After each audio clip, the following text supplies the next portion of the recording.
geralmente os testemunhos começam na infância, né? O meu começou um pouco antes.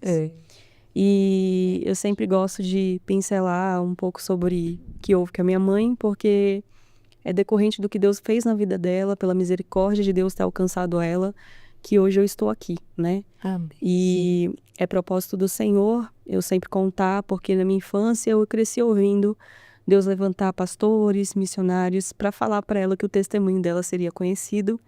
E eu imaginava minha mãe viajando aí o Brasil todo e contando esse testemunho. Mas aprove o Senhor pela sua misericórdia usar essas oportunidades que o Senhor tem me dado. Sim. E eu brinco que Deus, ele é engraçado no sentido de quem não quer aparecer, ele levanta. E que às vezes quem quer, ele dá uma escondidinha até estar com o coração preparado, né? Verdade. Então, a minha mãe, ela é uma sobrevivente, né? Ela é um milagre. Ela tem uma história também muito difícil, de desafios, de perca de mãe muito cedo, né? Ela perdeu a mãe dela, tinha 9 anos de idade. Foi uma criança que foi criada nas casas, né? Então, assim, foi muito sofrimento.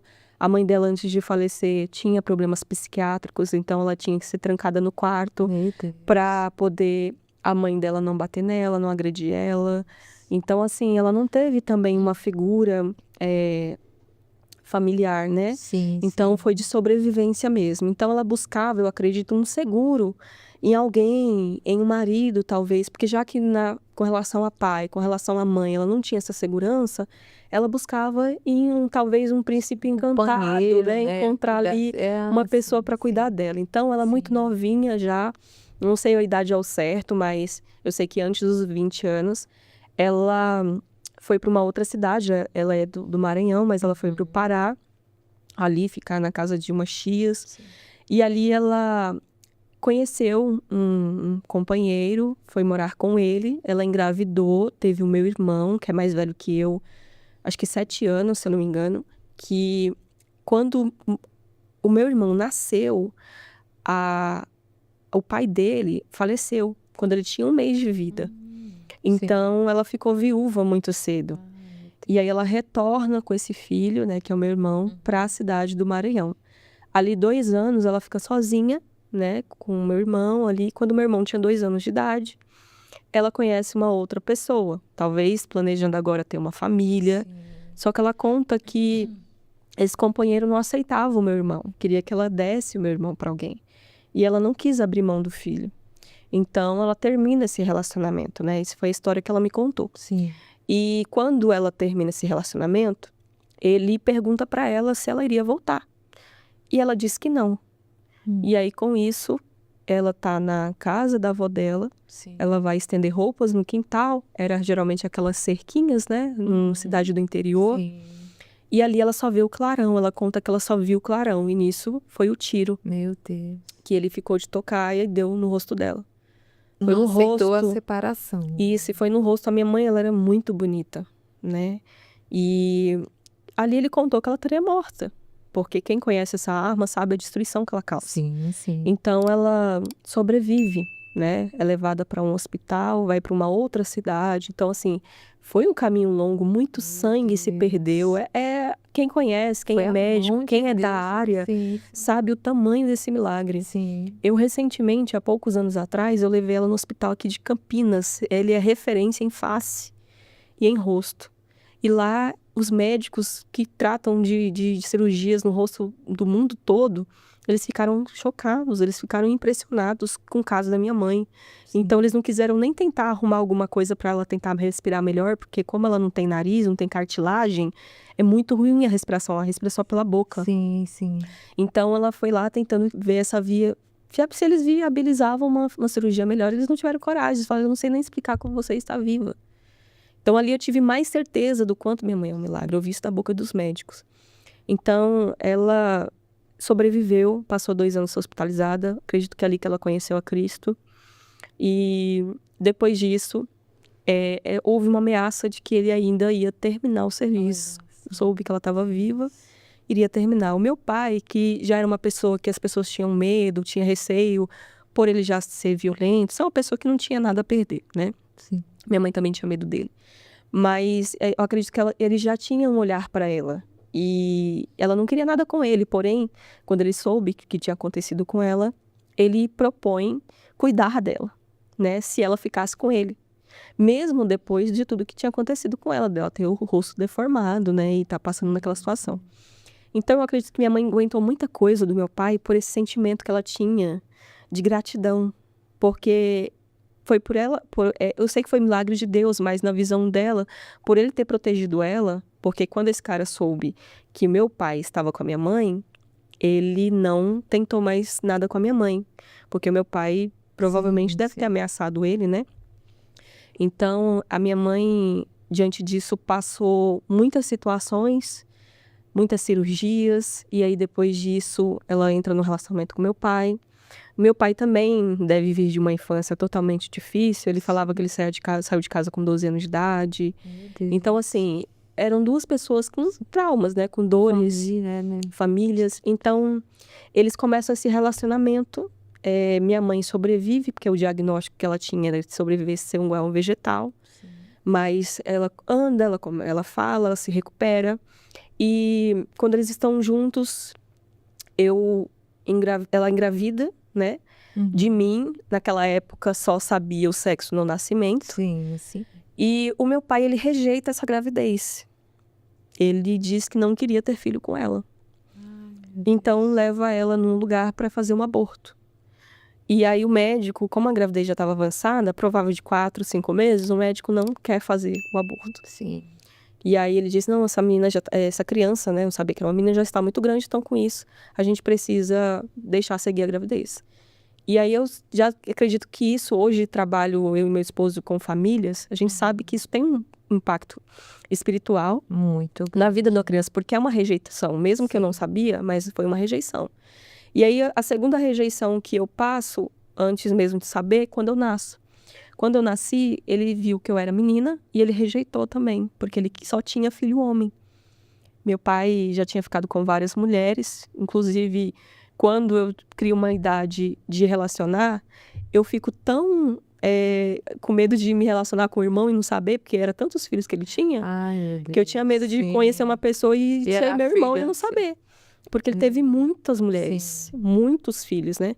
E todos ele sempre falou que era homem. Então ele só queria ter filho homem. Não sei o porquê, mas ele só queria homem. E essa rejeição, eu já entendo que ela teve impacto na minha vida, mesmo eu sem saber.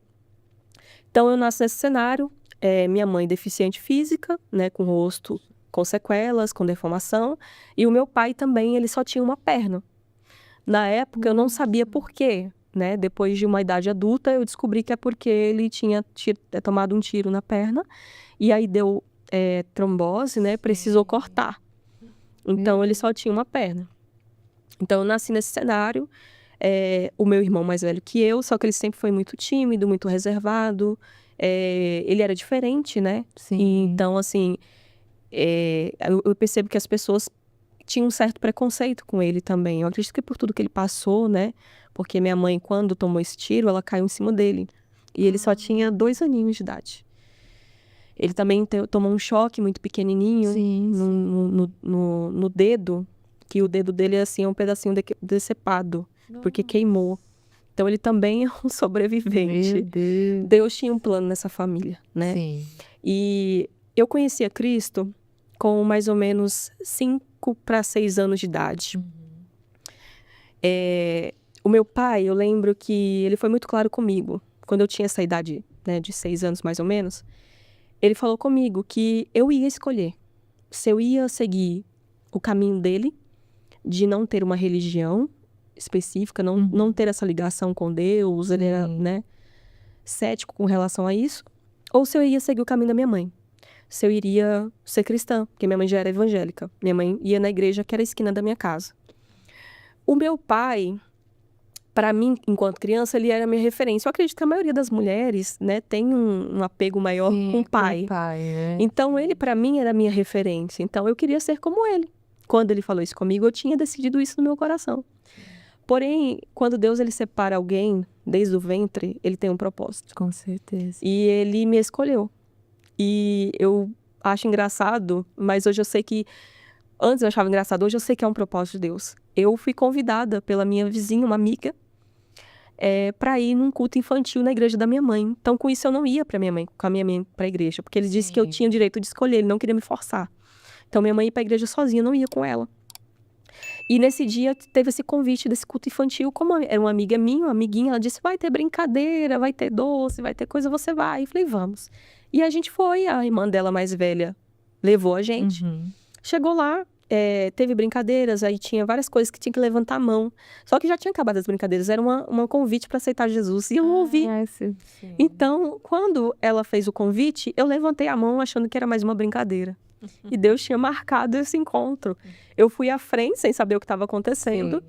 E ela ali fez a oração, e eu negando no meu coração. Mas ali eu já tinha feito a aceitação publicamente. Sim. E aí, eu não quero, mas eu tinha levantado e fizeram a oração. E eles me entregaram um papel que ali estava escrito a minha conversão. Nesse papel, eu segurei e levei para minha casa. E a minha amiga falava, joga fora, era só pra gente vir brincar, não precisava vocês fazer isso. E eu falava, mas isso o quê? Eu não tinha nem entendido o que tinha acontecido. E eu não conseguia jogar o papel fora. Eu lembro tão claro isso na minha mente, que eu tentava abrir a mão para soltar o papel e eu não conseguia. E eu, quando cheguei na minha casa, minha mãe estava me esperando. E ela, filha, o que você tem na mão? Eu falei, mãe, eu recebi isso aqui na igreja. E aí a minha mão abriu. Ela pega, lê o papel. Quando ela lê, ela dá vários pulos e fala, glória a Deus, a minha filha aceitou Jesus, glória a Deus. E eu disse, não, mãe, não foi isso. Mas já estava tarde, o Senhor já tinha separado. Meu pai apareceu e falou assim, a partir de hoje você serve a Deus. Então eu vou trocar suas vestes, não vai usar, porque naquela época, né, crente tinha uma marca com relação às roupas. E aí ele disse, eu vou trocar suas vestes, e aí você agora é crente, você vai servir a Deus com a sua mãe. E eu disse, não, não vamos falar mais sobre isso. Você fez a sua decisão. E ele era muito sério, muito duro. Sim. E eu comecei a ir para a igreja com minha mãe. E ali eu comecei a me envolver no ministério infantil, comecei a participar, né? Então, assim, a minha raiz, ela é da Assembleia de Deus, foi onde eu fui criada, doutrinada. E ali eu comecei a conhecer o meu amigo, Espírito Santo. E ele fez total diferença na minha vida. Porque se eu tenho características hoje de Cristo, foi através do Espírito Santo. Sim. Porque eu era uma criança muito sozinha. Hoje eu entendo, eu tenho um diagnóstico, né? Sou autista. Então eu tinha dificuldade de me relacionar com outras crianças. Eu tinha dificuldade de interagir, eu tinha muitas crises, não sabia o porquê. Minha mãe sempre falava, você é bravo, que seu pai é bravo, você é brava também. Achava que eu era nervosa. Porque era difícil, eu não tinha conhecimento, mas é porque eu tinha muitas crises. Então, eu brincava, daqui a pouco tinha uma crise, batia nas crianças. Então, os pais não queriam muito que eu brincasse com as crianças, que eu acabava batendo nelas. Então, assim, eu era muito sozinha. Algumas crianças têm um amigo imaginário, né? E o meu amigo foi o Espírito Santo. Então, eu conversava com ele. Quando eu conheci ele na igreja, que foi me apresentado, foi falado sobre ser o nosso Consolador. Então, eu comecei a falar com o Espírito Santo como eu falava com uma pessoa. Eu conversava, interagia com ele como se ele fosse o meu amigo mesmo. Então, eu brincava, era meu amigo. E eu tive uma evidência de Deus na minha vida ainda criança. Porque eu comecei a orar e eu falava que eu queria uma boneca específica. E a minha mãe, na época, ela não tinha muitas condições para comprar, né? Cidade simples, pequena. Então, eu não pedia para ela, eu pedi para Deus. Eu falava com meu amigo Espírito Santo. E eu descrevia essa boneca. Só que na minha cabeça de criança, eu ia orar na noite. Quando eu acordasse, a boneca ia estar ali. Surgir, né? Como num passe ali. De mágica, a boneca. E eu orava e eu me frustrava, porque eu acordava de manhã, falava assim, eu só deixa nesse lugar, tá? Quando eu for lá, eu quero ver lá. Quando eu chegava, não tava. Só que meu pai viajou para São Paulo. E ele voltou. Quando ele voltou, eu não tinha pedido para ele. Não falei que eu queria boneca. E ele trouxe a boneca do jeito que eu pedi a Deus. Do jeito que eu descrevi, ele trouxe a boneca igual. E eu sabia que tinha sido Deus. E ali eu vi um sinal, né? Então, por isso que é muito importante a gente ministrar para as crianças, a gente apresentar Jesus, a gente apresentar o Espírito Santo, porque ali na nossa infância mesmo a gente já começa a ver os sinais. Houve 2 situações também que me marcaram na minha infância, que foram 2 tentativas de abuso que eu sofri, de abuso sexual. Meu pai, ele tinha muito cuidado comigo, Hoje eu entendo, porque ele também abusava de crianças, né? E eu só fiquei sabendo depois, né? Sim. Que eu tava já na vida adulta. Então ele tinha, acho que, uma preocupação de fazerem isso comigo. Só que teve um amigo dele que ele confiava e ele precisou sair com a minha mãe para algum lugar e me deixou aos cuidados desse amigo com os filhos desse amigo. Dois filhos um pouco mais velhos, era um menino e uma menina. E ali ele criou uma situação, uma oportunidade, pedindo para os filhos comprarem alguma coisa no mercadinho da esquina. Sim. E aí ele queria ficar comigo nesse tempo sozinha, só que eu ouvia a voz do Espírito Santo. E mesmo sem entender de fato o que ele queria fazer comigo, eu ouvi o Espírito Santo falando, vai. E eu olhei para ele e eu entendi o que ele queria fazer, que ele queria, né, fazer o mal. Ele ainda me puxou pelo braço e eu ainda chamei as crianças, gritei, fiquei puxando assim a mão e consegui sair. Então foi por ouvir a voz de Deus. Sim. E minha mãe não conversava comigo sobre isso. E houve uma outra situação com o mesmo rapaz, eu acho que eu tinha uns 8 anos nessa época, e ele era um aniversário, ele aproveitou de um momento que eu fui passar pra cozinha e tinha um quintal do lado, tipo um terreno, pra não passar no meio da casa, eu fui passar. Lá ele me viu e se aproximou de mim, tentou me segurar na parede. E eu entendi o que ele queria fazer, Deus me deu uma autoridade naquele momento. E eu olhei pra ele e eu falei assim, você conhece meu pai? Porque eu sabia que meu pai andava armado. Sim. Eu não sabia o que ele fazia, mas eu sabia que ele andava armado. E eu olhei pra ele e eu falei, você conhece meu pai? Se você for fazer isso comigo, você vai ter que me matar. Eu tinha 8 anos de idade. Porque se você não me matar, eu vou contar pro meu pai e ele mata você. E ali ele me soltou. E eu saí correndo, me tremendo, falei pra minha mãe. A minha mãe, filha, não fala nada pro seu pai não, senão ele vai matar ele agora. Então é seu aniversário, né? A mamãe vai ficar mais atenta com relação a isso e tal. E eu fiquei me tremendo, foi muito difícil essa situação. Mas Satanás, ele não desiste. Como muitos testemunhos que devem vir, muitas pessoas aqui, falar sobre abuso, ele não desiste. E hoje eu entendo que crianças que são abusadas, elas também praticam abuso. Porque elas aprendem isso. Então elas reproduzem às vezes com outras crianças. Eu e meu esposo, a gente tem muito cuidado com os nossos filhos. Eu sei que é o Senhor que protege, né? Mesmo os nossos olhos não vão estar em todo momento com eles. Mas a gente toma muito cuidado até mesmo quando tá brincando com outras crianças. Porque crianças que passam por abuso, eles vão fazer isso com outras crianças. Então o abuso às vezes não vem só do homem. Não vem somente de uma pessoa que está dentro de casa, pode vir através de outra criança. E eu passei por abuso por outra criança. Eu tinha uma amiga, essa amiga ela passava por abusos, eu não sabia. E ela ia brincar, uma das poucas amigas que eu tinha, ela ia brincar comigo. E eram brincadeiras que ela ensinava sexuais. Da mesma idade que eu, na fase acho que de 7 anos mais ou menos. Então ela praticava esses abusos comigo. E eu não percebia, eu não sabia, eu não entendia o que estava acontecendo. Sim, que Só ela que eu tava... passava por isso, né? Ela via, Isso, faziam com ela e ela começou a fazer isso comigo. E ali o Satanás, ele plantou uma semente, né? Que ele tentou colher mais velha. Então, não houve com esse homem, mas houve com essa criança, né? Outra menina, 7 anos de idade. Então, o meu pai, ele, por mais que ele foi a minha referência de afeto, eu não sei se por ele ter me rejeitado, ele tinha esse receio, esse peso na consciência. Então, ele demonstrava afeto comigo.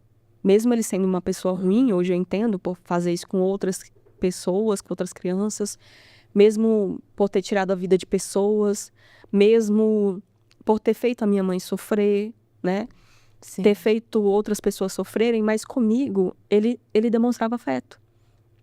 Comigo, ele me colocava pra dormir. Então, assim, o que eu tive de referência de afeto veio do meu pai. Porque a minha mãe, acho que por tudo que ela passou, ela não conseguia demonstrar. Pelo sofrimento, ela não conseguia, não conseguia, sabe? Então, assim, ele foi a minha referência.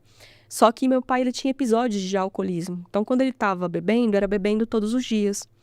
E eu lembro que, mais ou menos, quando eu tinha, nessa faixa dos 7, 8 anos, a minha mãe fez um culto. Resolveu fazer um culto em casa.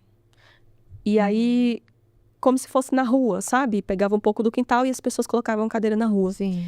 E meu pai ficou muito furioso. Ele disse assim pra ela: eu vou sair e eu vou beber. E ele tinha, na época, um triciclo. Como ele só tinha uma perna, o irmão dele mexia com isso. Era torneiro mecânico e ele pediu pro irmão dele fazer um triciclo pra ele. Era tipo uma moto, só que com 2 rodas atrás. E ele pegou esse triciclo e ele disse: eu vou beber. Se eu voltar e ainda estiver acontecendo esse culto, eu vou passar por cima de todos esses crentes. Meu Deus. E aí, a gente tendo o culto, daqui a pouco eu vou beber água dentro de casa. E a TV estava ligada. Acho que alguém esqueceu ligada. E aí estava passando um jornalzinho da cidade ali, que às vezes aparecia em alguns momentos, quando eram coisas de emergência. E aí eu vi o meu pai na televisão. Ele tinha capotado esse triciclo, bebeu tanto. Meu Deus. Capotou esse triciclo, aí tem um escapamento. Ele só tinha uma Sim. perna. Esse escapamento que é quente, ficou em cima da outra perna, Ah, corroendo tudo. sim, E ainda desligaram, tiraram, ele foi pro hospital. sim. Então eu acredito que por ele ter falado isso, né, que ia fazer, Deus parou ele. E ele sofreu esse outro atentado, esse outro acidente. Sim. Então ali me marcou também muito, porque eu vi meu pai falar uma coisa e eu vi o Senhor mudar. E ele ficou 30 dias internado, minha mãe ficou com ele ainda, cuidando dele. E ele tinha esses episódios, eu lembro que às vezes ele saía de casa e aí pegava a mulher, mesmo nessa condição. Uma Mesmo mulher, assim, bêbado, colocava a mulher nesse triciclo, ficava passando na porta da minha mãe. Ele era terrível. Sim. Então, assim, foram várias situações. Quando meu pai decide sair do Maranhão e ir para São Paulo, ele vai na frente. E lá ele organiza mais ou menos casa, trabalho. E depois, quando eu estava mais ou menos com 8 anos, ele chama pra gente ir para São Paulo. Então a gente deixou lá a gente tinha casa e fomos para São Paulo. Lá em São Paulo foi um tempo difícil para mim, porque aquela intimidade que eu tinha com o Espírito Santo enquanto criança, pela minha mãe frequentar a igreja, ela foi se esvaindo, porque minha mãe já não conseguia congregar tanto, o alcoolismo ficou mais evidente no meu pai, e foi momentos difíceis, porque ele, quando estava bêbado, ele não ficava muito em casa. Ele saía de casa. E ele pegava, às vezes privava a gente de ficar, de ter uma vida melhor, para ele guardar dinheiro, porque aí quando ele queria beber, ele ia lá pra Cracolândia Meu Deus. e ele torrava todo o dinheiro ali até ficar na sarjeta. Ele começou a usar droga, então. Ele não só usava bebia, droga, só ele bebida. só bebia. Só bebia. Só que era muito Deus. mesmo, todo Sim, dia, né? sim. Então, e não era só a bebida, era a prostituição também. Então, era muito difícil isso pra mim, né? E aí, eu lembro que, mais ou menos quando eu tava com uns 10, 11 anos, ele resolveu comprar uma casa. Só que o dinheiro que ele tinha não dava pra comprar uma casa. Então, ele achou uma comunidade, uma favela, Sim. e comprou lá uma casa. E a gente foi morar pra lá. Quando a gente tava lá um tempo, a gente tinha uma igrejinha na comunidade lá, né? E eu frequentava lá. Foi um tempo que eu também voltei a ficar ativa, voltei a cantar. Foi muito bom esse tempo. Só que ele disse assim pra minha mãe: olha, a gente tem o terreno e a casa lá no Maranhão. Você viaja, vende lá e você traz pra gente fazer uma outra coisa. Eu não lembro o que ela falou, o que ele falou pra ela. E aí a minha mãe fez isso. Só que quando minha mãe foi, eu lembro que um pouco antes da minha mãe ir, Deus me mostrou em sonho que eu teria uma irmã. E ele me mostrou a minha irmã andando de bicicleta, branquinha, com o cabelo cacheadinho. Meu pai era bem moreno, parecia índio, sabe?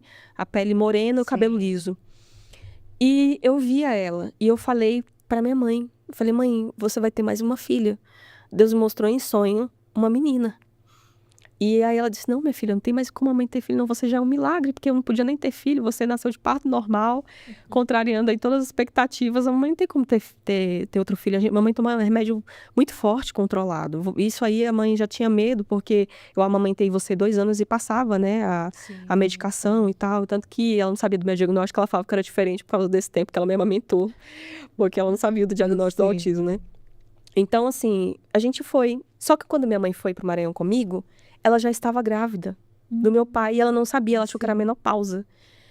E aí foi muito difícil, porque ela ficou 3 meses lá e o que ele concluiu? Que ela tinha engravidado lá, de outra pessoa.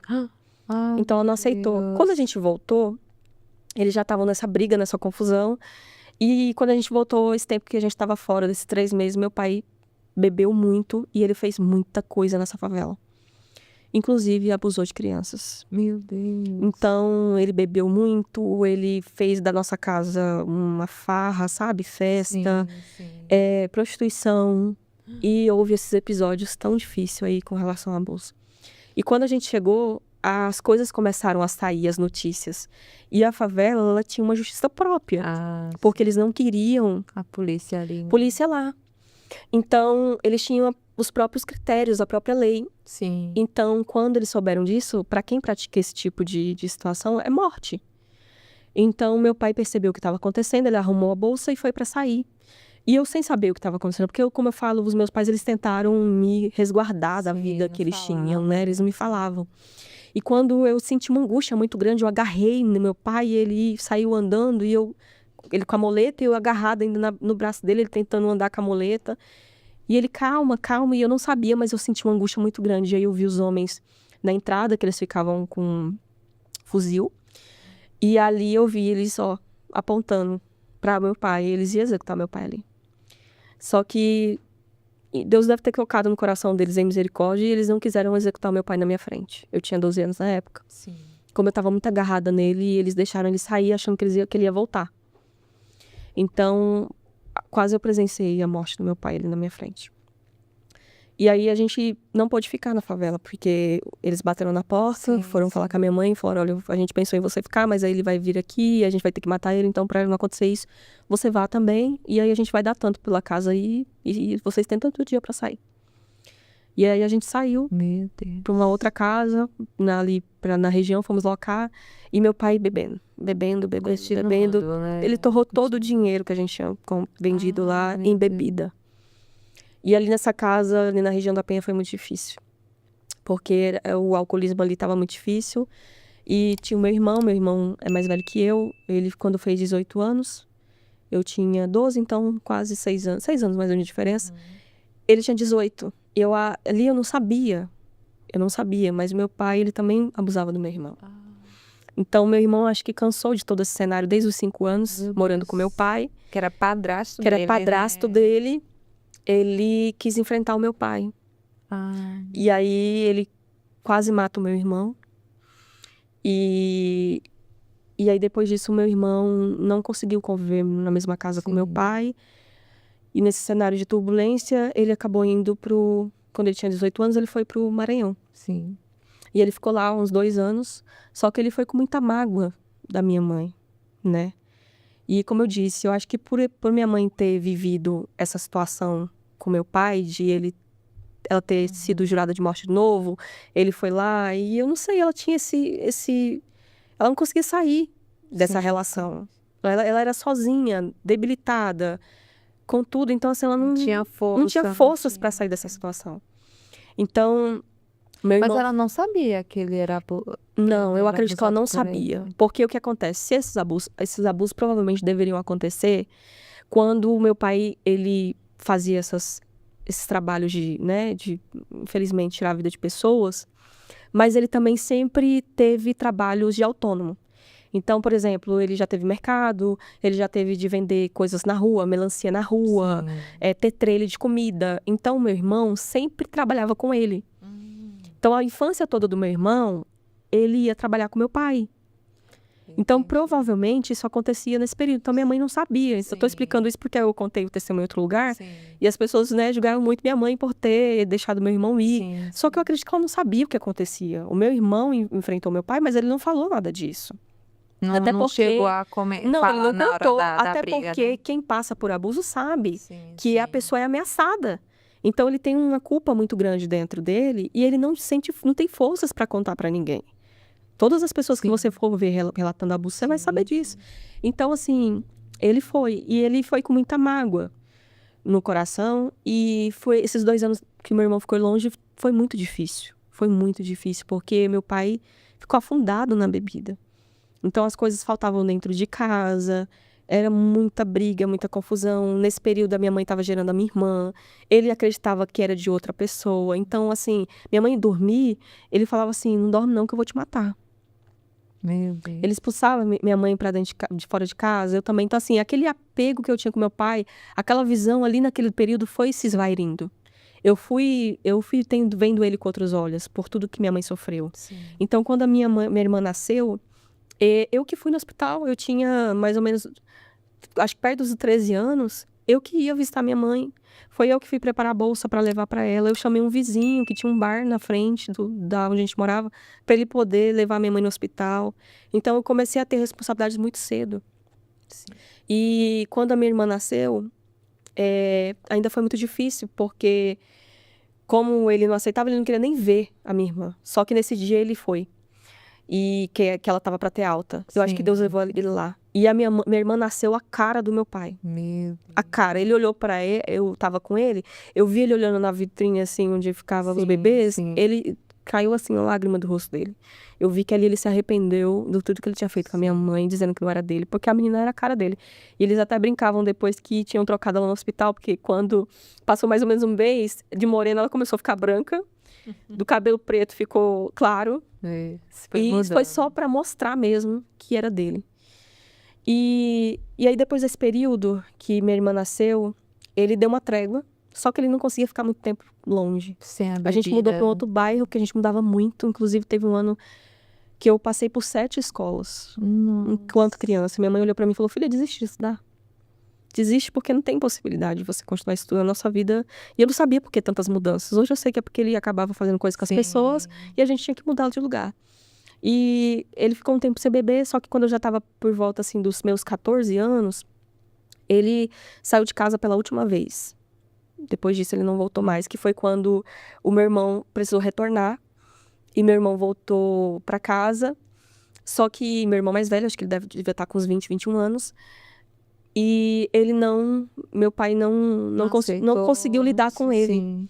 E aí ele falou assim, ele saiu da outra vez, agora quem sai sou eu. Então ele sai de casa e a gente só vai ver o meu pai depois de mais ou menos uns 6 meses. Nesse período foi muito difícil, porque ele era o provedor de casa. Então a gente passou muita necessidade e a minha casa era uma confusão todo dia, porque todos os dias meu irmão tentava matar minha mãe. Meu Deus. Todo dia ele ia pra cima dela.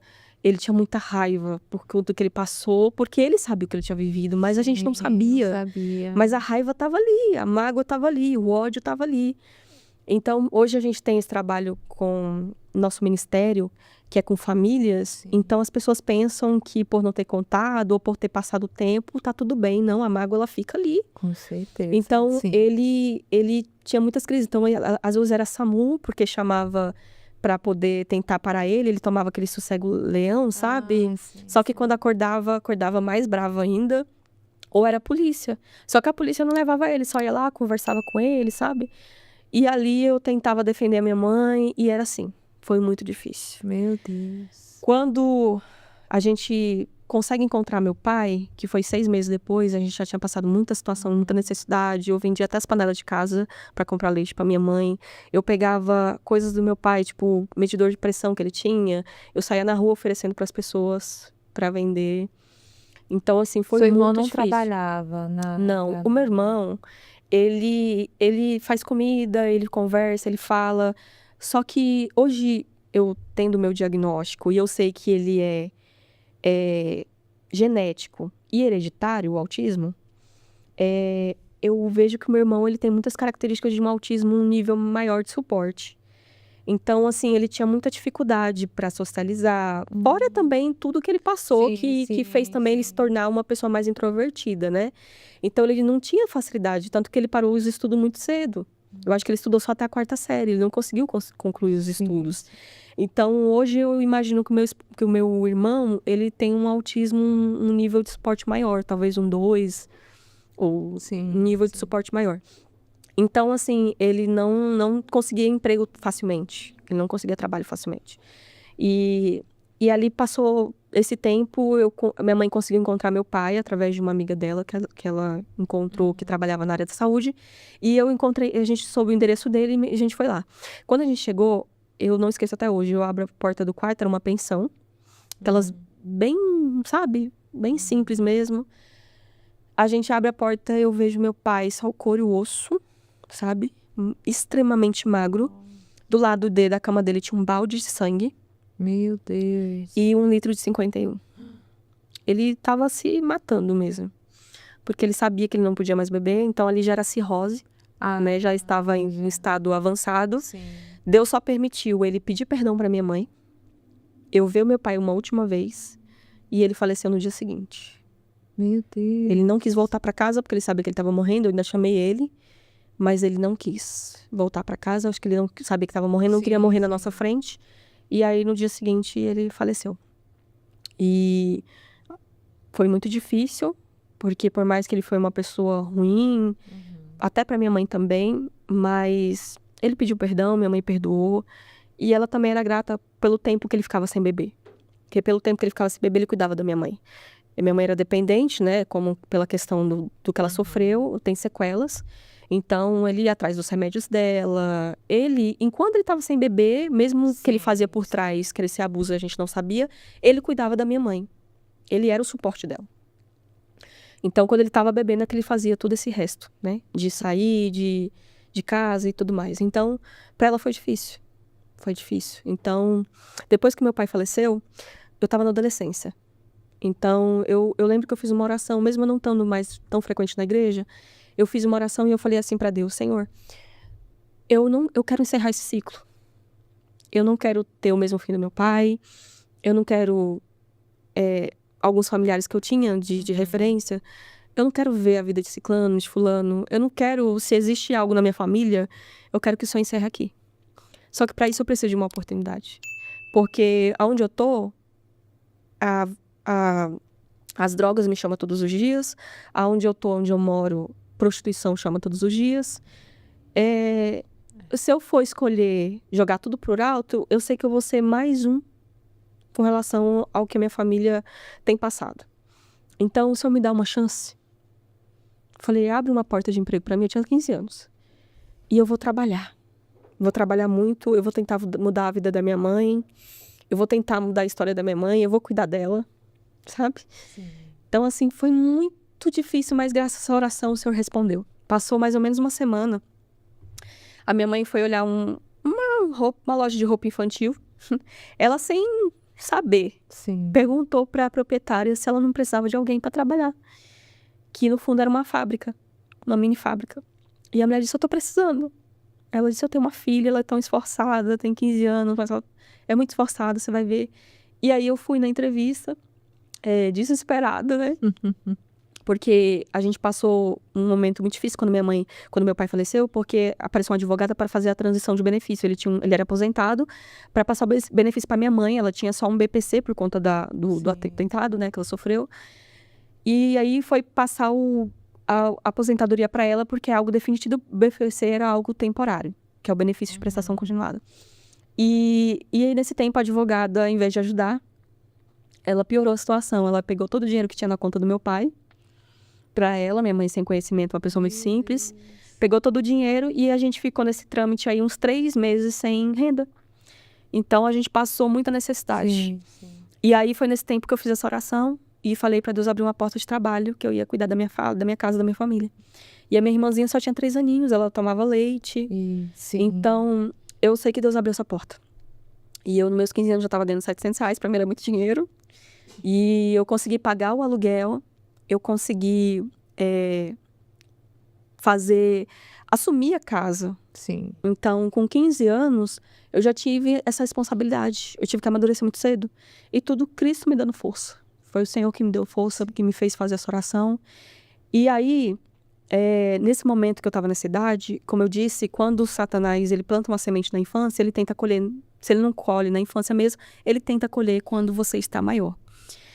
Esse momento, a depressão, ela apareceu na minha vida.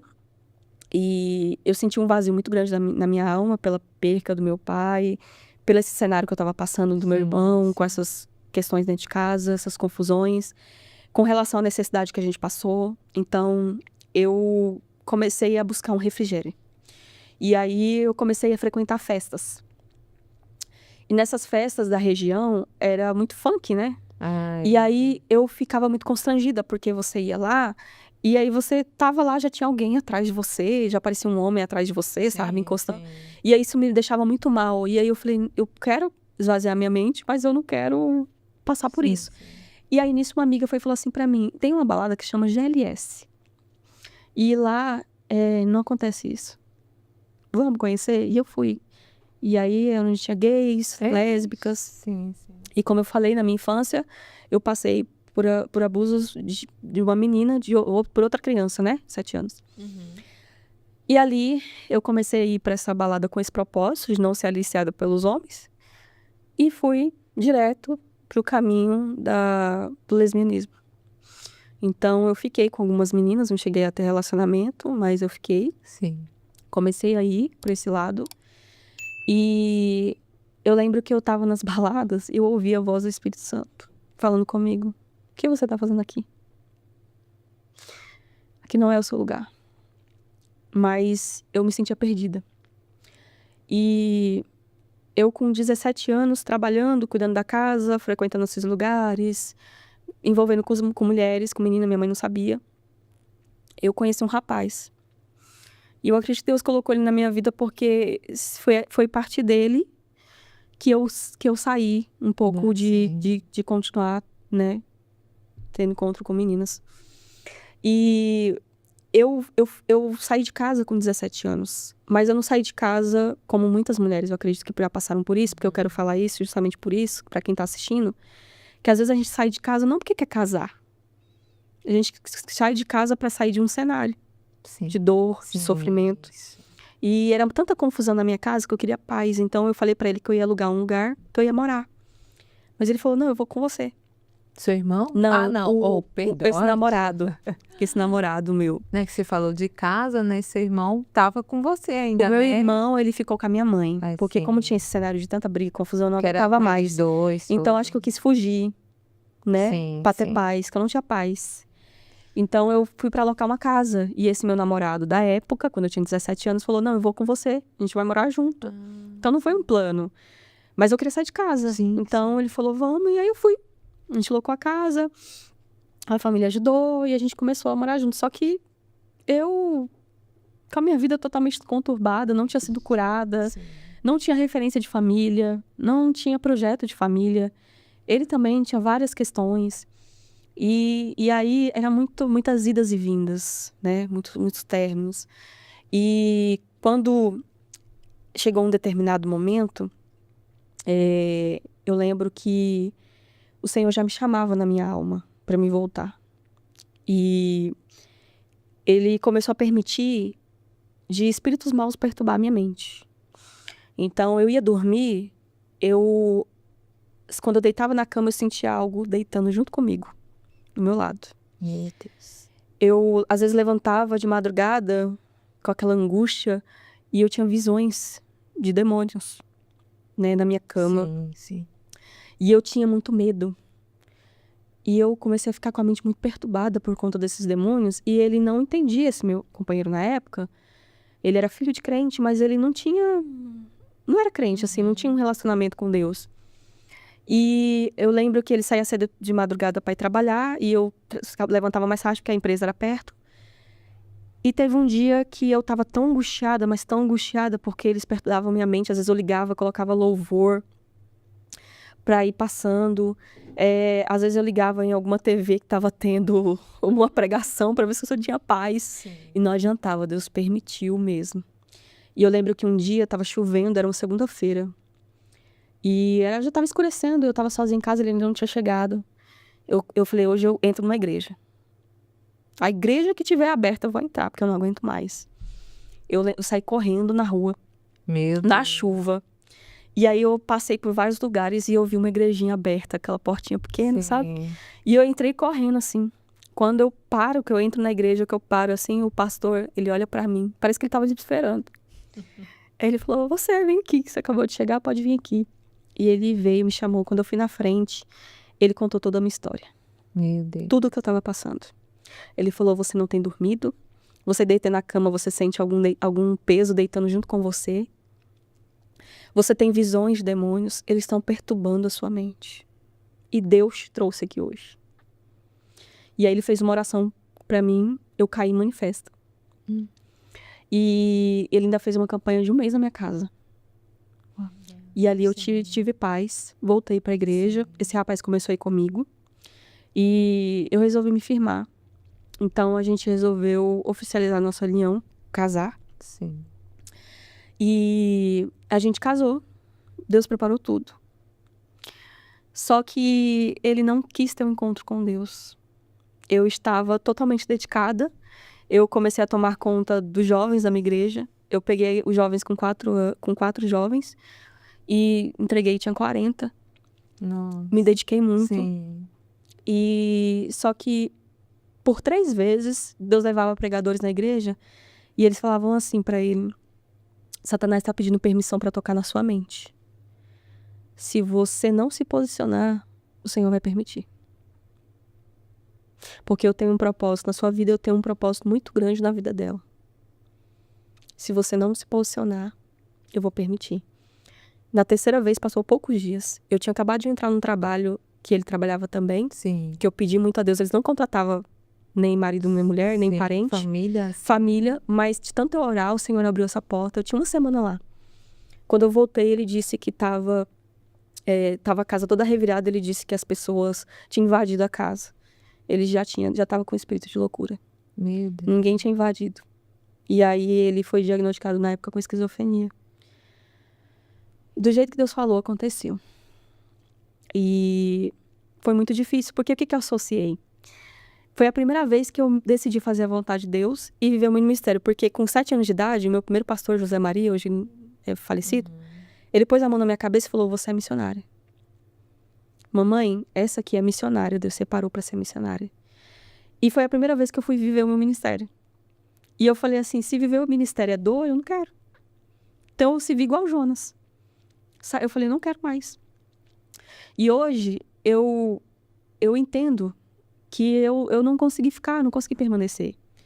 Porque talvez se eu tivesse tido uma orientação correta, ou se eu tivesse o entendimento, eu era muito novinha, na época eu tinha 22 anos. 21 anos, mais ou menos. Então, eu acho que talvez se eu tivesse permanecido, orado, enfim, poderíamos ter continuado com esse casamento. Só que chegou um momento que eu tava correndo um risco de vida. Porque, pra quem tem esquizofrenia, passa por esse episódio de surto, às vezes a pessoa que é o seu companheiro vira o seu inimigo. Eles veem como inimigo. Pode surtar. E ele teve um surto, então ele me via como inimiga. Ele não me reconhecia como esposa. Então teve uma noite que eu acordei, ele tava com o celular me filmando da cabeça aos pés e com a faca do lado. Eu acho que ele tava pensando como que ele ia me cortar. Meu Deus. E ali eu falei: se eu não sair, eu vou morrer. E a minha mãe muito preocupada, ela falou: você tá bem? Você tá bem? E aí eu tive uma conversa com a mãe dele, com a família, e eu falei pra eles o que estava acontecendo. Ele falou: filha, então eu sou mãe, eu vou cuidar até o fim. E você é nova, você é muito nova, você tá trabalhando agora e você vai seguir sua vida, vamos ver o que vai acontecer. E nem isso, né? Porque de uma hora pra outra, E ele não me ia tirar reconhecia. sua vida ali. E ele não me reconhecia como esposa mais. Eu tinha 21 anos. Sabe? E aí foi muito difícil pra mim, porque tinha o corpo da pessoa, mas parece que a alma não existia mais. Sim, não tava, sabe? Não era ele mais. Não era ele mais. Então, eu saí, a família dele é uma família muito boa. E eu saí desse relacionamento, foi muito difícil, da forma que foi, porque não foi um término, não foi uma morte. Foi uma pessoa que existia o corpo, mas parecia que não existia mais. E ali o meu refúgio foi numa igreja que eles não têm esse calor que a Assembleia tem, de você chegar e perguntar de onde você é, querer o seu nome, né? Então eu ia lá, ouvia a palavra e ia embora. E aí foi o meu refrigério, assim, pra me permanecer. E meu patrão, ele na época olhou pra mim e falou assim: olha, que loucura que isso aconteceu com você. Eu podia falar pra você ficar em casa, pra você ficar bem, só que eu prefiro dizer pra você trabalhar mais, você se dedicar mais, você talvez fazer uma faculdade pra você ocupar sua mente, porque se você ficar com a mente vazia, você não vai ficar bem, não. Porque o que você viveu foi algo muito fora da curva, né? Muito diferente. E aí eu me dediquei no trabalho, comecei a crescer no trabalho. E ali, sem eu perceber, Satanás também estava plantando uma outra semente em mim, que era a figura da família. Eu não queria mais ter família. Eu não queria, eu falei assim, o trabalho virou meu Deus. Sim. Então, o que eu queria era ser bem-sucedida, o que eu queria era prover para minha família, o que eu queria era ter vários estudos, e era isso que eu queria. E eu tirei da minha mente família. Sim, queria Tirei da minha focar mente. só Só em no ser lado sozinha. Pra você ter noção, meu profissional e- pensamento, eu falava na época que as pessoas falavam assim, mas se você não for ter filho, como vai ser? Eu falei, não, eu só tenho filho, ou hoje em dia já tem pra você ir lá e ter, né, sim, aquela tem gravidez. sim. Eu tenho uma daquela. Ser marido, Sem ser marido, casado, porque eu preciso de dinheiro. Eu achava que era o dinheiro. Aí o dinheiro ele passou a ser meu Deus também, se eu perceber. Então, 2 anos depois, ele melhorou, ele voltou, esse rapaz, só que aí a gente divorciou. E a gente teve uma última conversa, só que a minha mente virou outra. Sabe, parecia que a gente não se encaixava mais. Sim, Só que ainda tinha um sentimento, só que a gente não conseguia mais ficar juntos, né? ter relacionamento. Isso estava me trazendo muita dor. E eu trabalhava numa empresa que tinha uma amiga que ela era das religiões afros, né? Eu tava tão desesperada que eu falei pra ela assim, falei, amiga, eu preciso tirar esse rapaz da minha cabeça, porque eu tento ficar com ele e não dá certo. Já aconteceu tanta coisa que desgastou. Aí eu cheguei pra ela e falei pra ela assim, já que você mexe com essas coisas aí, eu não entendo muito bem, olha a ignorância. Meu Deus. Eu falei assim, faz um trabalho pra mim, mas é pro bem, não é pro mal, não. É pra me tirar ele da minha cabeça, que eu não quero mais sentir isso que eu sinto. Deus usou ela, você acredita? Ela olhou pra mim e falou assim, eu afastada. Ela falou assim, Vanessa, Deus te ouve tanto. Ela falou assim, se você falar pra ele tirar ele do teu coração, Deus vai te ouvir. Só ora. Meu Deus, sim, não era crente, né? Ela falou isso pra mim, Deus usou Mas ela. foi Deus que usou ela. Deus usou ela. E eu falei, ela falou assim, você já orou? Eu falei, não. E eu falei assim, eu vou orar. E eu orei. E eu fiz uma oração. Eu falei assim, Deus, tira esse rapaz da minha mente, do meu coração, porque eu sei que o Senhor tinha um projeto. Deus, ele tem planos. Sim. Só que a gente tem as nossas escolhas. A gente tem o nosso livre-arbítrio. E não saiu da forma que o Senhor nos apresentou de caminho. Sim. Então, eu sei que o Senhor não é a favor do divórcio, né? Mas nós já divorciamos, não conseguimos ficar juntos. E eu falei, eu quero viver o teu ministério. Mesmo que eu tentei fugir, mas eu quero viver o seu ministério. Só que eu sei que sozinho eu não consigo. Falei assim, então o Senhor me dá um marido mais crente que eu, que seja corajoso, porque eu sou covarde, eu sou medrosa, e eu sei que para viver o ministério precisa de coragem. Que ele vá na minha frente e eu vá atrás ali. Aí ele vai abrindo caminho com o Senhor e eu vá ali na beira. E orei. Eu falei assim, eu preciso de um companheiro ali pra gente viver o ministério junto. Então, assim, eu desejei no meu coração que ele tivesse a família, que ele tivesse, né, o relacionamento também, esse rapaz, desse tudo bem com ele. E Deus tirou do meu coração. Tirou do meu coração.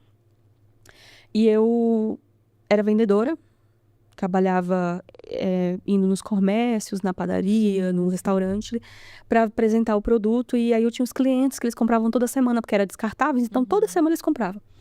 E o meu chefe chegou para mim, eu comecei a me destacar bastante na empresa, e eu visitava carteiras, às vezes, de vendedor que tinha saído da empresa, sabe? Para assumir, para resgatar os clientes. E ele chegou para mim e falou assim, Vanessa, essa vendedora saiu, eu quero que você assuma essa carteira. Só que a carteira dela era de uns clientes que eu não gostava de atender. E eu falei assim para ele, eu falei, olha, isso aí vai ocupar meu tempo e não vai trazer tanto lucro para a empresa, porque são clientes que compram pouco e aí vai ter gasto, tudo. Dei todo o meu argumento para ele. Ele falou, tudo bem. Só que tem um cliente aqui que eu não abro mão. Você vai ter que ir. Que é uma padaria, eles compram bem e você vai ter que ir lá. Aí eu fui brava, que eu não queria ir lá, era fora da minha rota. E aí, quando eu chego lá, tava o meu esposo lá, que eu ainda não era meu esposo, né? Sim, futuro, Ele né? era Que hoje futuro. é, né? E eu projetei algo na minha mente. E ele não tinha nada a ver com o que eu tinha projetado. Então, eu cheguei lá para atender essa padaria e ele era o comprador. Ele era o gerente da padaria e ele comprava. E eu cheguei, quem tratava comigo geralmente era o dono do comprador. quando eu bati no olho nele, como eu já estava muitos anos já nessa empresa, Sim. eu bati o olho e já sabia quem era o comprador. E eu falei, meu Deus, é aquele homem ali. É daquele tipo que você não pode nem olhar pro rosto que já acha que você quer alguma coisa com ele. É muito mulherengo. Falei, Deus me livre. Meu Falei, não vou nem olhar pra cara dele, senão ele vai achar que eu quero alguma coisa com ele. Se acha demais. Falei, Deus me livre. Aí entrei. Já não gostava, já não queria ir no lugar. Aí vou com raiva, ainda chego pra ele, porque assim, eu fugia muito de assédio, sabe? E existe quando você é nova, né? Você vai trabalhar ainda no lugar que só tem homem, né?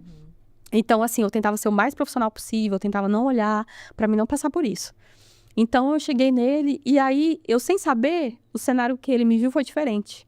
Ele olhou pra mim, aí, uma cliente que tava na mesa, colega dele, ele apontou e falou assim, tá vendo aquela moça que tá entrando ali? Eu nunca vi ela, mas eu vou casar com ela e ter filhos. Nossa. Ele falou isso. E eu só fiquei sabendo disso quando a gente mandou o convite do casamento pra essa moça, e ela contou esse testemunho. Olha. Ela disse, meu Deus, ela não sabia, né? Então, bom de Deus, ela não era cristã, ela falou assim, meu Deus, mas você é terrível, você falou que ia casar, agora só falta ter filho, porque ela tá casando. Então, ali eu conheci meu esposo e eu não quis nada com ele. Ele foi totalmente oposto daquilo que eu imaginei, que seria o meu esposo. E ele começou ele descobriu meu contato, meu telefone, e ele começou a mandar mensagem pra mim, querendo encontrar comigo. E eu fugi 3 meses dele. Não queria. E aí, de tanto ele insistir, ele sempre foi muito insistente. Tanto ele insistir, eu falei, vou lá hoje, vou conversar pra ver se ele para, né? E aí eu encontrei com ele, a gente conversou tudo. Aí eu falei, eu tive certeza. Eu falei, pronto, é aí que eu não quero mesmo. Você não gostou, não? Aí eu bloqueei ele e fiquei um mês com ele bloqueada. E aí, um belo dia, eu falei, gente, eu nunca fiz isso com ninguém. Por que eu agi assim? Eu falei, vou pelo menos me explicar, né? Mas não quero nada com ele, não, só vou me explicar. E nesse me explicar, era a oportunidade que ele queria. A gente se encontrou de novo e pronto. E depois disso eu não consegui mais sair. E aí... Até hoje. Até eu aceitar, né? Porque eu tive um processo de aceitação, sério mesmo. E aí... Casar.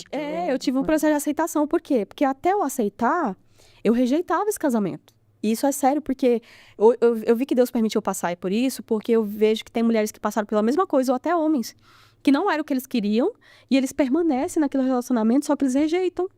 Sim. Então, eu vivi isso no meu relacionamento. Então, ele, pra mim, era a pessoa mais improvável, não tinha nada a ver comigo. Nada a ver, de verdade.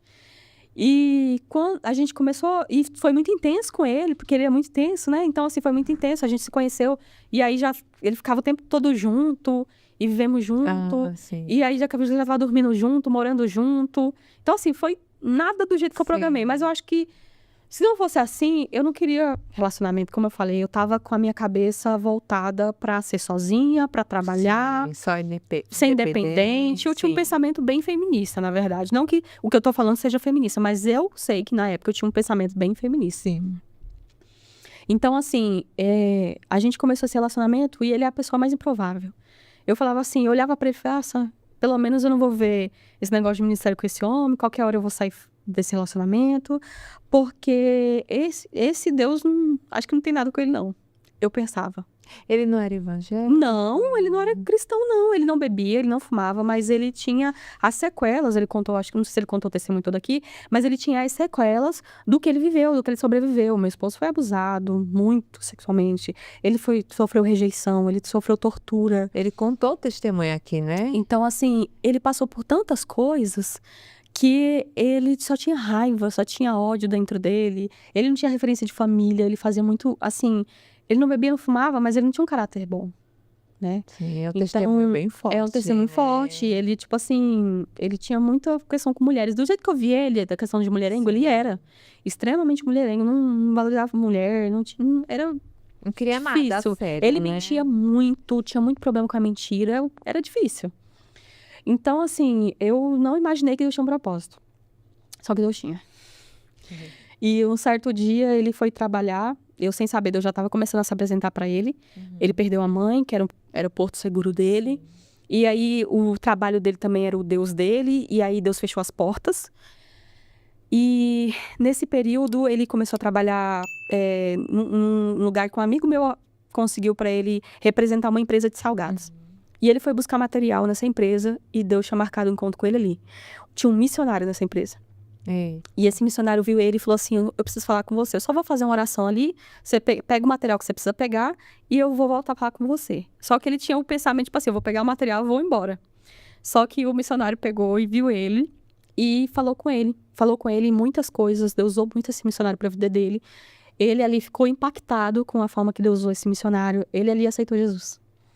E aí ele chegou em casa, eu tenho uma coisa para te contar. E eu achei que era qualquer coisa. Menos que ele tinha aceitado a Jesus. Então, ele aceitou Jesus. Começou ainda mais lá do que pra cá. Sim. E eu falei, não, de novo isso não, de ver isso não. Porque assim, eu tinha traumas, né? De um outro relacionamento que eu tinha passado. Eu achei que isso é a mesma coisa. Eu não enxergava ele na resposta da minha oração.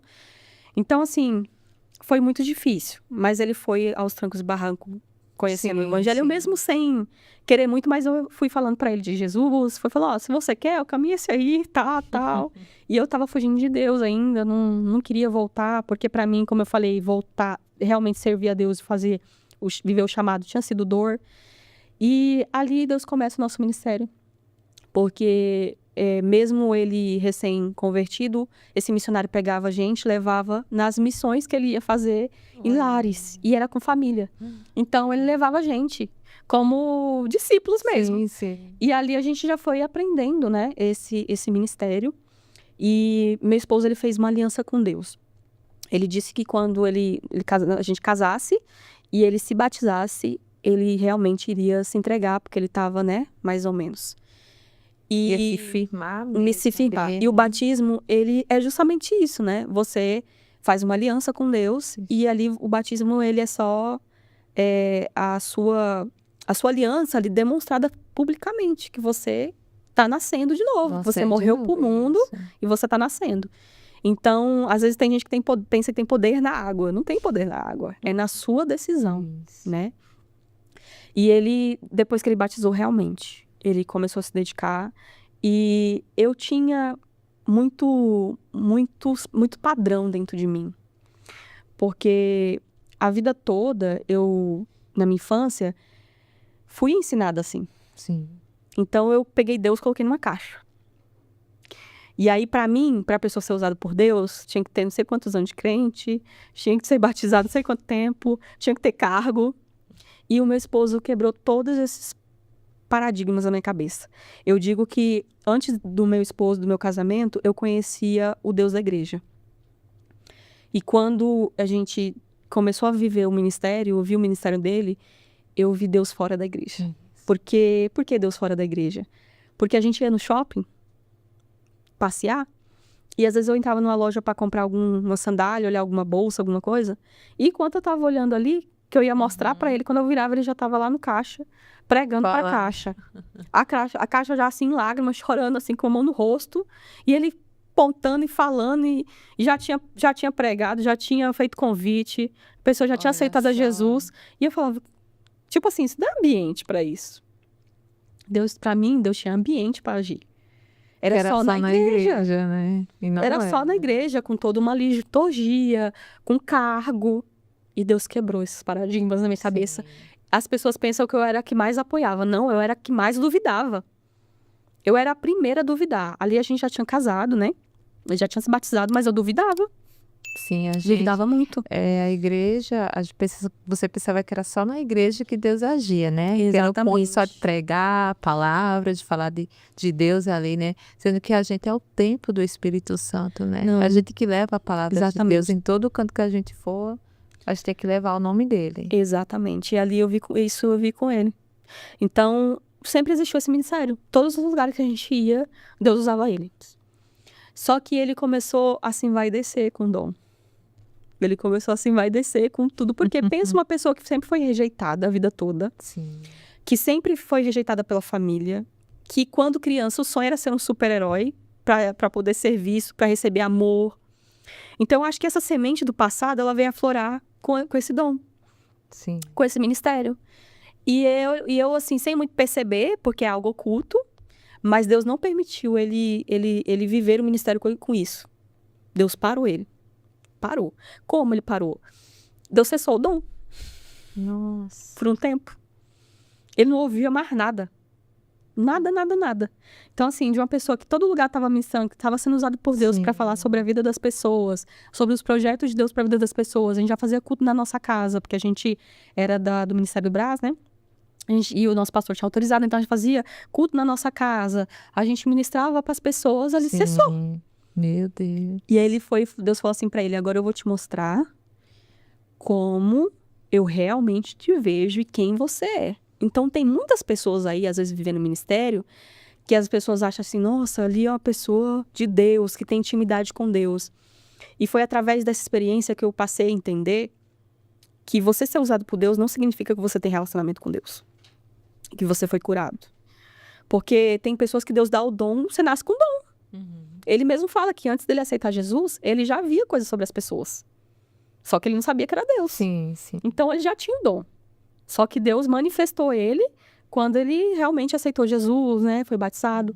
Então, ali o Senhor me deu aquele texto de Apocalipse que fala que muitos, né? Naqueles dias irão falar, em teu nome eu preguei, em teu nome eu curei. Isso. Só que Jesus vai dizer, parta-te de mim porque eu não te conheço. Então, ser usado por Deus não é sinal de relacionamento. Sim. Então, Deus não permitiu, e graças a Deus, que Deus não permitiu ele ser mais um, né? Levantado por Deus, mas cheio de orgulho, cheio de vaidade, né? Então, Deus parou ele e ele falou assim, a gente já tinha passado por um seminário de cura e libertação da Neuza Itioca. E ali a gente conheceu, abriu os nossos olhos espirituais. E ele falou assim, eu vou fazer um propósito de 30 dias. Deus falou pra mim fazer um propósito de 30 dias. Nesse tempo eu vou me dedicar. A gente tinha fechado um restaurante. Porque nós tínhamos um restaurante, tínhamos fechado. E ele falou, vou aproveitar que a gente tá em casa, tava vendendo os móveis, então a gente tava vivendo dos maquinários que a gente tava vendendo, e eu vou fazer esse propósito 30 dias. Então, toda noite ele ia orar, e ele orava, tipo, das 3 horas da manhã até amanhecer o dia. Sim. E aí, todo dia que ele ia orar, o que Deus fazia? Tanto que hoje a gente tem esse ministério com famílias, e a gente sempre fala, e é com cura interior, e a gente sempre fala, antes de você pedir perdão para quem que você tem que pedir perdão, pede para Deus trazer à memória o que está no seu inconsciente. Porque tem traumas, a própria psicologia fala isso, tem traumas que ficam no nosso consciente, a gente não fica lembrando. Sim, sim. Então, assim, pede para Deus te mostrar quem realmente você é. Porque tem muita gente vivendo, mas não sabe quem é. Não sabe realmente sim. quem você é, o que você carrega de traumas. Então, Deus traz isso para te curar. É para te curar, não é para você permanecer na dor. Então, ele passou por esse processo. Todo dia que ele ficava esse tempo todo orando, Deus ia trazendo memórias para ele. E eu pensei que quando ele terminasse esse propósito, ele ia estar mais crente do que nunca. Pelo contrário, todo dia vinha tanta memória nele e ele chegava para mim para me contar quando amanhecia o dia. E era tanta coisa que ele me contava da infância, da adolescência, que a minha foi difícil. Sim. Mas para mim, o que ele viveu foi terrível. Foi bem difícil. Foi muito difícil. E aí eu falava assim para ele, para. Chegou um dia que eu falei assim, para, não me conta mais. Porque eu não tenho mais estrutura para ouvir. Não tenho, eu não quero mais ouvir. Pra você ter noção, foi tão sério que eu nunca tinha duvidado da existência de Deus. E diante de tanta dor e sofrimento, eu falei, será que Deus existe mesmo? Porque uma pessoa passar por tanta dor, tanto sofrimento. Meu Deus. Então, eu achei que ele ia sair mais crente. Não, ele saiu se sentindo um lixo. Ele saiu desse propósito, quando ele chegou no propósito, ele chegou com, né, orgulho lá em cima. Sim. Ele saiu desse propósito com orgulho abaixo do chão. Meu Deus falou assim, ó, esse é você. Sim. Agora vai Se começar o seu humilhar, processo. né? Agora vai começar o seu processo de cura. Aí eu vou te usar. Então, ele não sabia, mas o processo de cura dele começou através do perdão. Foi através do perdão. Então, quando ele pediu perdão pro pai, que era a pessoa que ele mais, Sim. né, que a pessoa que vivia aprisionada por falta de perdão, tudo que acontece de ruim, ela atribui àquela pessoa. A minha vida deu errado porque culpa dessa pessoa. Sim. Ai, eu não consigo ser feliz nisso por causa daquela pessoa. Então você fica escravo do erro dos outros. Uhum. Então as pessoas pensam que a gente perdoa porque é bom. Não, a gente perdoa porque Cristo pediu perdão pelos nossos pecados.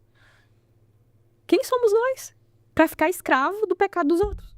Isso. Então, assim, o perdão é para curar, é para te deixar livre. Sim. Então, além de, assim, acabar com a legalidade de Satanás em determinada área na sua vida. Porque Satanás, ele é acusador. Então, ele usa dessas autorizações que a gente dá no mundo espiritual por estarmos aprisionados por falta de perdão para trabalhar em áreas da nossa vida. Então, tem pessoas aprisionadas a tantas áreas que não conseguem ser felizes em relacionamento, que não conseguem ser felizes até na área financeira. Por quê? Não segue. Não segue, não segue. E aí, mas a pessoa não merece. O perdão não é por merecimento. Se fosse por merecimento, nós estaríamos aqui? Sim, meu Deus. Nós não estaríamos aqui. O perdão não é por merecimento. Sim. É uma escolha de você não permanecer escravo das escolhas erradas dos outros, né? E se você é cristão, pior ainda. Meu Deus. Porque se nós somos cristãos, eu gosto muito do texto de Mateus, do versículo 5, que fala, versículo 38 a 48, que fala justamente sobre Jesus, ele chega para os discípulos, né, que é o Sermão da Montanha, muito conhecido, e ele chega para os discípulos e diz assim: vocês aprenderam que é olho por olho, dente por dente. Porque naquela época era a lei de talhão. Então é uma lei que ensinava que se alguém te bater, você tem que bater também. É olho por olho, dente por dente. Você fez, eu tenho que fazer. Só que até hoje a gente tem enraizado isso da gente. A gente só quer fazer algo pelo outro se ele merecer. Sim. Meu Deus. Então, ele chega para os discípulos e ele diz assim: vocês aprenderam que é olho por olho, dente por dente, mas eu vos digo, eu vos ensino. Se alguém der um tapa no seu rosto, numa face, dê a outra. Se alguém te obrigar a caminhar 1 milha, vai com ele 2. Se alguém te pedir emprestado, dá para ele a sua capa. Por quê? Porque se os gentios, eles não fazem as mesmas coisas, eles só abençoam tipo assim, eles só fazem porque só ama quem ama eles. Sim. Eles só... aí ele pega e diz assim: vocês têm que orar pelos seus inimigos. Então, isso é a lição do cristão. Se nós somos cristãos, somos seguidores de Cristo, a gente tem que ser como Cristo. Isso. Então, nós temos que ser olho por olho, dente por dente. A gente tem que amar quem nos odeia, porque é isso que Cristo nos ensina. É difícil, né? Eu já fui ministrar eu tenho um encontro com mulheres, e eu sempre gosto de usar esse texto. E aí, eu falo: aqui é todo mundo cristão? Então a mensagem é pra gente mesmo. Então, se vocês é cristão, tem que praticar isso aqui. Tem que praticar. Eu falei: tem. Isso. Se a gente é cristão, a gente tem que praticar isso Tá na aqui. Bíblia, né? É o que Cristo nos ensina. A gente pensa que o nosso papel enquanto cristão é salvar as pessoas, né? Pra não ir pro inferno. É um pensamento errado. Porque a gente já tem um Salvador. Quem é o nosso Salvador? Isso. É Cristo. É Cristo. Então, a gente pensar que tá salvando alguém, a gente tá tentando tomar o lugar de Jesus na cruz. Nosso papel enquanto cristão é, como Paulo diz, é o ministério da reconciliação. Paulo diz em 2 Coríntios, capítulo 5, é o ministério da reconciliação. É a gente, através do nosso posicionamento em Cristo, nós reconciliarmos os nossos irmãos com Deus. Porque o sacrifício de Jesus na cruz foi justamente para isso. Então, esse é o nosso papel de cristão. Não é salvar ninguém. A gente não tem poder para salvar. E que evangelho é esse que nós temos feito? Você precisa aceitar Jesus, senão você vai para o inferno. A gente não precisa... Como que a gente vai servir a Deus com medo de inferno? Eu vou porque eu não quero ir, né, no inferno. Mas eu Exatamente. Não. Mas eu não gosto, eu vou ter Não que... é isso. O Não é, ministério né? de sermos cristãos, eu acho que o que mais temos precisado nesse tempo é nós deixarmos de apresentar um pouco esse Deus juiz e apresentarmos o Deus Pai, porque é uma geração órfã. É uma geração órfã. Então, nós precisamos ser filhos para apresentar esse Deus Pai. E é claro que você não aceitar Jesus, você vai no inferno mesmo, né? Não tem como. No céu que não vai. Mas... Infelizmente, mas esse aceitar Deus como querido Salvador. Sim. E praticar. Exatamente. E praticar. Né? Então, não é assim, só aceitar e não praticar, não fazer as coisas e que não Deus tem que ser só esse objetivo. né? A gente não é tem que isso. seguir a Deus Aí eu por só isso. vou pra igreja porque, né, só vou lá, oro e tal. só porque eu não quero ir no inferno, eu tenho que... Não é assim. E esse Né? ser filho que Jesus fala, porque ele fala isso, né? Para que vocês sejais, no final do texto, Mateus 5,48, para que vocês sejais filhos de Deus. Filho é sobre ser como Deus, é como ser como Cristo. É você transparecer o caráter de Cristo, porque Deus se fez carne para ser Cristo. Isso. Então, ele deixou essa mensagem para nós sermos como eles, humilde de coração, manso, né? Isso. Então, é através disso que as pessoas olham e falam assim, você tem um brilho diferente. Nossa, como você consegue ter tanta paciência com essa pessoa que te perturba? Como você consegue ter tanta paz? E aí você apresenta Cristo. Ah, eu não sou assim, é porque Cristo habita em mim e me faz ser desse jeito. Agora, como que eu vou falar para alguém assim, você precisa aceitar Jesus para você não ir pro inferno? E eu minto, eu grito, né? Eu envergonho. Colocar medo, né? E aí a pessoa não vai olhar para essa mensagem, ela vai olhar para você. Você tá sendo a representação de Cristo para aquela pessoa. No seu trabalho, aonde você está. Isso. Então, eu conheci esse evangelho nesse tempo que Deus me uniu com meu esposo e a gente começou a viver esse ministério. Então, depois desse propósito que ele fez, ele realmente começou a se dedicar. Depois desse propósito que ele fez, ele começou a entender sobre esse orgulho. E ele estava muito triste, eu chamei o nosso pastor na época, e ele foi lá e deu uma palavra para o meu esposo que foi a suficiente para ele poder ter força e continuar. Que foi o seguinte, ele disse assim para o meu esposo: você é usado por Deus, você abençoa as pessoas em nome de Deus, Deus usa você, Isso. porém você não conhece a Deus. Você não conhece a Cristo. Então, a sua missão daqui para frente é conheça Cristo. E foi suficiente. Então, ele passou agora a buscar a conhecer a Deus. Sim. Porque eu vou falar para vocês, Jamile, tem tantas pessoas que ministram, que falam, que estão aí, mas não conhecem a Deus. Não conhecem. Eu mesmo tinha uma percepção de Deus, que é essa que eu falei. Você precisa ir para não ir pro inferno. Eu não tinha esse conhecimento, porque isso aí distancia muito Deus. Coloca Deus lá longe. E Deus é um Deus de relacionamento. Isso. Ele é um Deus de relacionamento íntimo. É como a palavra de Deus é um pai que quer se relacionar com os filhos e, através desses filhos, fazer mais filhos. Eu digo que o evangelho, ele é um mendigo dizendo para outro mendigo onde ele encontrar o pão. É isso.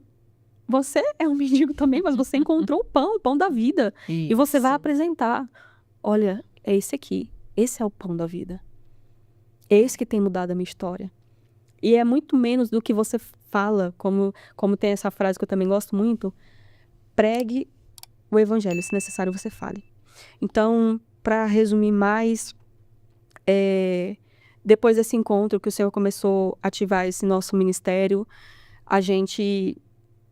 ele nos colocou, depois da pandemia, do lado de um casal. A gente ficou 1 ano e meio ministrando na vida desse casal. E depois que esse casamento foi restaurado, porque eles estavam num casamento totalmente destruído, Deus disse para nós: eu vou levar vocês em missões. E eu pensava, como sempre, né, que era através da igreja, que a gente ia ser levantado ali, ia ser receber um suporte. Não. Deus falou assim: larga tudo. Meu Deus. E vai para Belém do Pará. Como Deus falou? Através da palavra. Sim. Deus levantou pessoas, nos deu sonho, porque a Bíblia fala sobre isso. E nos mostrou. E preparou tudo. Então, eu já tinha meus filhos. Eu tive o Benjamin, o Aristério. O Senhor fez essa promessa. Me curou de alma também, porque eu tinha tido um aborto nesse tempo que eu tive esse relacionamento. Esse primeiro relacionamento, eu tive um aborto. E isso causou muita dor para mim na minha alma. Então, eu também tinha uma ferida na alma com relação a ser mãe e também fisicamente. E o Senhor me deu meu primeiro filho. Ele veio com um diagnóstico, né? De autismo. A partir daí eu conheci o autismo. A partir daí eu também descobri o meu diagnóstico. Diagnóstico não é para servir como muleta, mas serviu para me poder se entender, para me reconhecer os meus limites. Então eu sei que se eu ficar muito tempo num lugar público com muito barulho, vai ser muito difícil para mim. Aprendi a lidar com o meu nervosismo, né? O que me causava tantas coisas. e me fez entrar neste mundo, né? Que aí é um outro testemunho. O Senhor me levantou aí para alcançar essas mulheres também, essas famílias, porque a igreja ela precisa se preparar Isso. para receber, porque eles também precisam conhecer a Cristo, Sim, sim. né? Então, o Senhor me levou para essa área, eu comecei a estudar, formei, tenho pós-graduação em autismo e altas habilidades, faço encontro com mães atípicas, e depois eu já tinha o meu filho e tinha minha filha nasceu logo em seguida, na época ela tinha 1 aninho, meu filho tinha 3 aninhos, e a gente foi para Belém do Pará. Lá começou o nosso Fazer a ministério. obra. Nós fomos, o Senhor preparou recursos, nós fomos com 5 mil reais em dinheiro, Sim. vendemos tudo, vendemos agora aquela passagem bíblica, sabe? Queimar as carroças, tudo, para não ter para onde voltar. Sim. Então, nós fomos, o Senhor preparou tudo, chegou lá, a recepcionista já olhou para nós e vimos que Deus tinha um propósito. Ela disse, vocês são missionários, porque vocês pisaram aqui, o Senhor me falou isso. Aí ela me chamou pra gente ir na igreja dela, e o Senhor pediu antes de nós viajarmos, falou pro meu esposo para que ele não se pendesse, para que em todo tempo fosse alva as suas vestes, não se faltasse o óleo sobre a sua cabeça. Então, teve propostas comerciais, porque infelizmente tem muita coisa do evangelho que agora virou comercial. E a gente passou 3 anos ali em missões. Foram 2 meses só na cidade de Belém. E a gente achou que ia lá por um propósito, mas não, o Senhor nos levou lá para falar com pastores da cidade. Então a gente foi em muitas igrejas lá. E a mensagem era de arrependimento, era de voltar ao primeiro amor. Muitos receberam bem, a maioria não. E o Senhor me levou de novo para minha terra natal, o Maranhão, que era um cenário de dor, como eu contei aqui na minha infância. E quando o Senhor falou, vai voltar para sua terra natal, eu disse, eu não quero, porque ali para mim é um cenário de dor. E ele disse, é um cenário de dor, mas eu tô te levando no lugar da tua dor para te curar. E? Então ele me levou no lugar da minha dor para me curar. Uma cidade que eu amaldiçoava aquele lugar, porque foi um momento de dor para mim. Sim, onde você viveu, né? Eu saí de lá muitas abençoando aquela cidade. Eu fiz amigos mais chegados do que irmão. Nós ficamos 1 ano ali. Primeiro trabalho foi na casa da minha prima, ela me recebeu. Lá a alma dela estava angustiada. A gente fez um trabalho com a minha prima, oramos, jejuamos, limpamos um pouco assim a casa dela, porque ela estava numa depressão profunda, Sim. então a casa estava refletindo que ela estava interno. Fizemos uma oração de libertação. Ela reconheceu vários traumas que ela tinha. Aí conhecemos uma igreja ali, o Senhor nos apresentou um pastor, nós assumimos a congregação, ficamos 1 ano ali pastoreando, tinha um trabalho com moradores de rua. Esse trabalho nos ensinou muito. Então eu aprendi a amar minha cidade, a amar aquelas pessoas. E o Senhor me curou, porque eu voltei na rua, que eu tinha muitos sonhos, eu tinha muitas lembranças. Tem pessoas, eu tô falando isso aqui porque tem muitas pessoas que sonham muito com o mesmo lugar, que sempre lembra daquele mesmo lugar. É um aprisionamento, e eu não sabia. Então, sempre eu tinha sonhos com aquela rua, sempre eu tinha visões com aquela rua. Era algo que pesadelo, né? era difícil. Eu cheguei naquela rua, eu fiz uma oração naquela rua. E eu falei, Senhor, me desprenda desse lugar. Eu abençoo esse lugar. E depois dessa oração, o Senhor me curou. E me curou também servindo aquele povo. Sim. E com 1 ano, naquele lugar, Deus me apresentou Goiânia, que é onde eu estou hoje, através de um convite de um pastor, que era o pastor presidente dessa igreja. A gente ali, chegamos com mala só, com as crianças. E o Senhor fez um trabalho lá também. A gente tem um trabalho em Lares. A gente queria, de início, congregar numa igreja, né? Não abrir ministério próprio, não ter ministério próprio. A gente queria, porque eu sempre fui de ministério a minha vida toda. Sim. Então, eu queria seguir assim. Só que a mensagem que o Senhor nos entregou não é uma mensagem muito bem-vinda. Não é uma mensagem bem-vinda. Então, meu esposo, o Senhor começou a soprar o nome dele naquela cidade e ele começou a pregar muitas igrejas, muitos convites para pregar. Sim. Só que quando a mensagem era, se arrependa, quebre o seu orgulho, você precisa liberar perdão, você precisa pedir perdão, a mensagem não foi bem-vinda. Ah, Então eu brincava com ele assim, falei, filho, você é pregador de uma mensagem só prega uma vez. Porque depois disso não quer, porque ele mesmo fala que a mensagem ela começa a confrontar quem tá no púlpito. isso é verdade. Então, se eu não quero, porque existe a iniquidade ele é um pecado que eu tenho ciência e que ele é recorrente. E a palavra de Deus diz que Deus abomina o pecado da iniquidade. Então, tem pessoas que estão na iniquidade, estão numa vida de iniquidade, e eles têm consciência, mas eles não querem abrir mão. Então, a gente, como eu digo, os altares foram fechados para nós, mas a gente foi para os lares. Deus abriu os lares para nós. Glória a Deus. Então, as ruas, as praças, Então a gente fez culto em praças, culto em lares. E aí vai um parente chamando o outro. Sim. E assim, é muito sobre o perdão. Porque foi o perdão que nos ensinou, que nos aproximou de Cristo, que nos ensinou como ele cura. É libertador. Nós já tivemos várias situações, porque a gente sempre faz uma oração assim.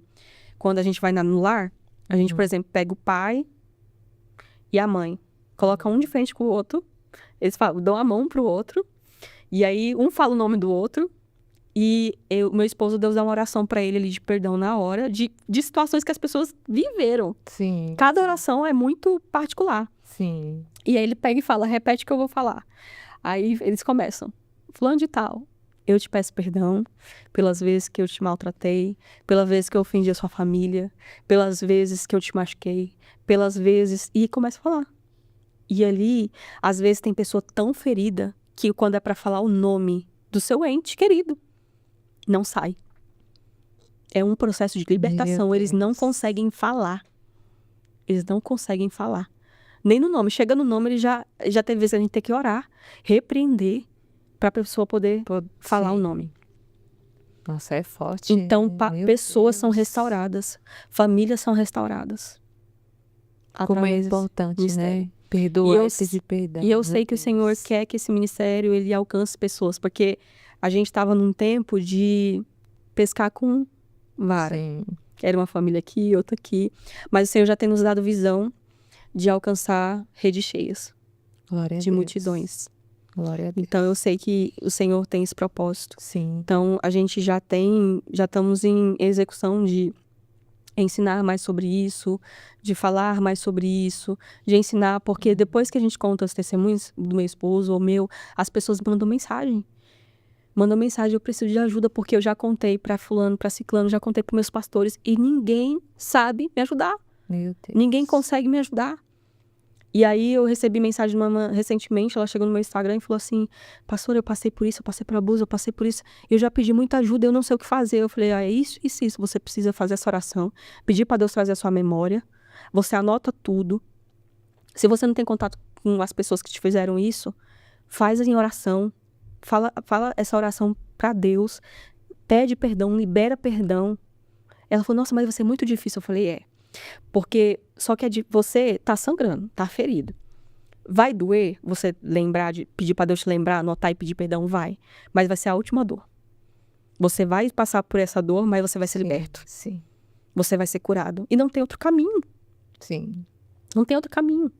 E aí eu tô vendo que as pessoas estão indo para ser curado por essas técnicas humanas, né? Constelação familiar, são outras técnicas, Sim. mas não tem ido para o caminho do perdão. Não tem ido para o que Cristo nos ensinou, Uhum. Sim, sim. sabe? Sim. E isso aí mostra, às vezes até resolve momentaneamente, como tem várias pessoas que aplicaram já e falam sobre isso, Sim, sim. porém não transforma, não restaura. É só Cristo que pode fazer isso. É só Deus. Só Deus. Então, Glória a Deus.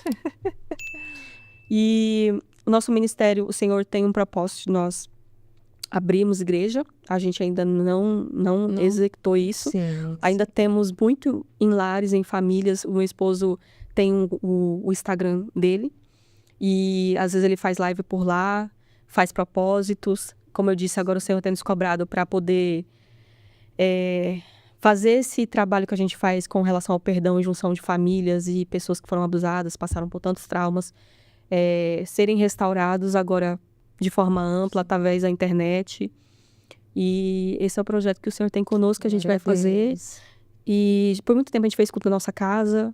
Então, tem muitas pessoas lá em Goiânia, tem fora do Brasil, tem no Brasil, que sempre pedem orientação, que foram restaurados, que a gente ora, a gente não tem restrições, a gente está para servir ao Senhor.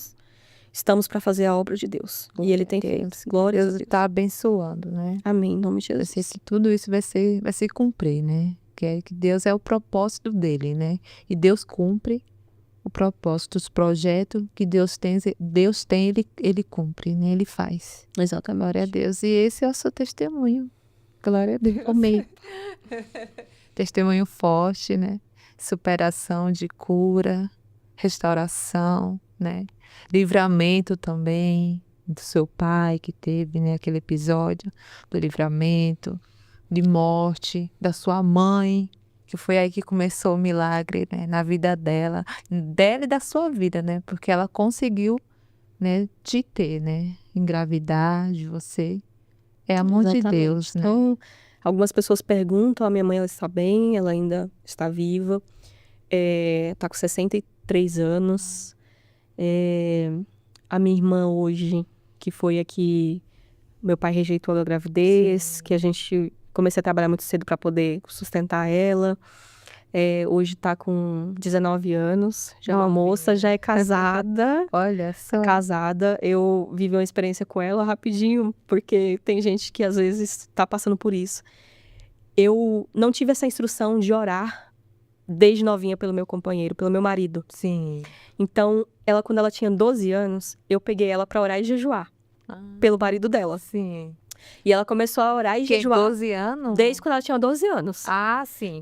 Não pra ela casar com 12 Sim. anos, mas assim, pra ela começar a orar e jejuar pelo futuro marido dela, entendeu? Sim. Pra que ela pudesse viver o que eu não vivi.